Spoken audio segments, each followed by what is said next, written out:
میں پڑھنا, اپنی زبان میں پڑھنا. دین یو ول انڈرسٹینڈ کہ مولا حسین روز عرفہ کیا کہہ رہا. چوتھے امام کہتے ہیں کہ جب چوتھے امام نے دیکھا کہ ایک شخص ہے جو بندوں سے مانگ رہا تھا عرفے کے دن, لوگوں سے مانگ رہا, فقیر ہے, لوگوں سے مانگ رہا, تو امام نے اس کو قریب بلا کے کہا کہ تجھ پر وائے ہو کہ آج بھی تو بندوں سے مانگتا ہے. آج کا دن تو اللہ نے اپنے لیے رکھا.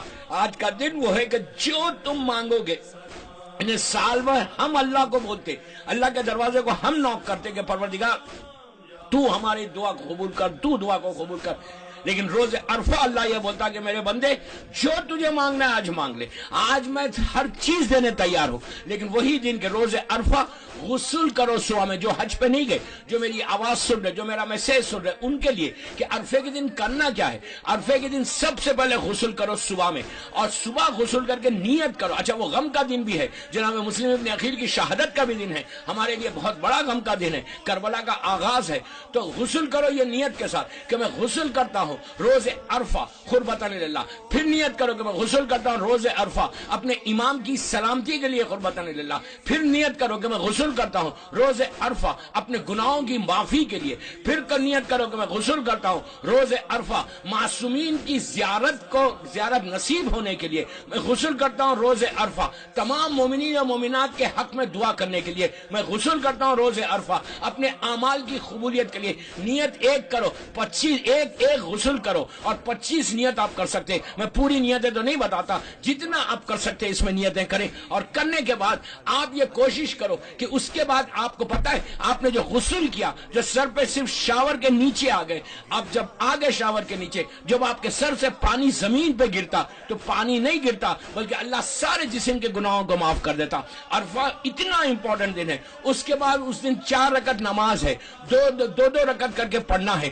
میں نماز پڑھتا ہوں روز عرفہ 4 رکعت قربتاً اللہ. اس نماز میں پہلی رکعت میں 1 علم اور 50 قل واللہ, سورہ قل 50 مرتبہ پہلی رکعت میں, اور دوسری رکعت میں, اور تیسری رکعت میں, اور چوتھی رکعت میں. آپ 2 رکعت کر کے وہ نماز پڑھیں 50 سورہ قل کے ساتھ, 200 سورہ قل ہے. لیکن یو بلیو می کہ وہ جو نماز ہے وہ نماز ختم نہیں ہوگی. آپ کی جتنی حاجات ہے, جتنی آپ کے آبسٹیکلز ہیں وہ دور ہوں گے, جتنی آپ کی وشز ہیں وہ پوری ہوں گی, جتنی آپ کے کمنگ آنے والے سال میں جو کچھ آپ کو ملنے والا ہے, اللہ اس نماز کی برکت سے تمام رحمتوں کو نازل کرتا. اور اس کے بعد زیارت امام حسین روز عرفہ. دوستو روز عرفہ کو ہالیڈے لیں, چھٹی لیں, اپنی جاب سے بریک کریں, اور بریک کر کے یہ اعمال کریں. روز عرفہ کو کوئی آرڈنری ڈے مت سمجھے, یہ دن 1 سال کے بعد پھر پلٹ کے آئے گا. یہ مت سمجھو کہ جیسا دوسرا دن ہے 8 ذی الحجہ کا دن ہے ویسی 9 ذی الحجہ کا دن ہے. 9 ذی الحجہ کو ہر مومن کو چاہیے کہ چھٹی لے کے یہ اعمال کرے, اس لیے کہ سال بھر کی جو تمہاری رکاوٹیں ہیں,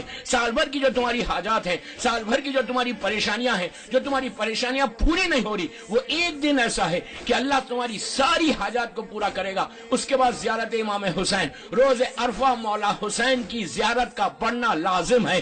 اور زیارت مولا حسین پڑھو, اور اتنی عظیم فضیلت ہے زیارت مولا حسین کی, اللہ ہم کو نصیب کرے. اگر جو نہیں گیا وہ اپنے اپنے شہر میں, اپنے اپنے گھروں میں بیٹھ کر زیارت امام حسین پڑھے, اللہ وہی اجر دے گا جیسے تم کربلا میں مولا حسین کو جا کے سلام کر رہے. اور زیارت پڑھنے کے بعد وہ دعا ضرور پڑھو, اردو, گجراتی, انگلش, ہندی, جس زبان میں تم پڑھنا چاہتے وہ دعا, مفاتیح الجناں میں مخصوص دعائے روز عرفہ امام حسین, وہ دعا پڑھو, اس کا ترجمہ پڑھو. یہ وہی دعا ہے کہ جس میں مولا حسین کا وہ مشہور جملہ جو ہمیشہ آپ سنتے ہیں, بڑا مشہور جملہ, مولا نے پوری دعا حاجت مانگتے آخر میں آ کے ایک یہ جملہ کہا جو پوری دعا کا خلاصہ ہے, پوری دعا کا کنکلوژن ہے. آپ اس کا جملے سنیں کہ سٹارٹنگ سے لے کے فرسٹ پیج سے, فرسٹ لائن سے لے کے آخری لائن تک آئے. اس کے بعد پوری دعا کا جو خلاصہ ہے, نچوڑ ہے, کنکلوژن ہے, وہ کیا ہے؟ مولا حسین کہتے ہیں کہ پروردگار وہ اس نے کیا کھویا جس نے تجھے پا لیا, اور اس نے کیا پایا جسے تجھے کھو دیا. مقصد حسین یہ تھا کہ جس کو اللہ مل جائے اور دنیا نہ ملے تو اس نے کچھ نہیں کھویا, اور اگر کسی کو دنیا مل جائے اور اللہ نہ ملے تو اسے کچھ نہیں ملا.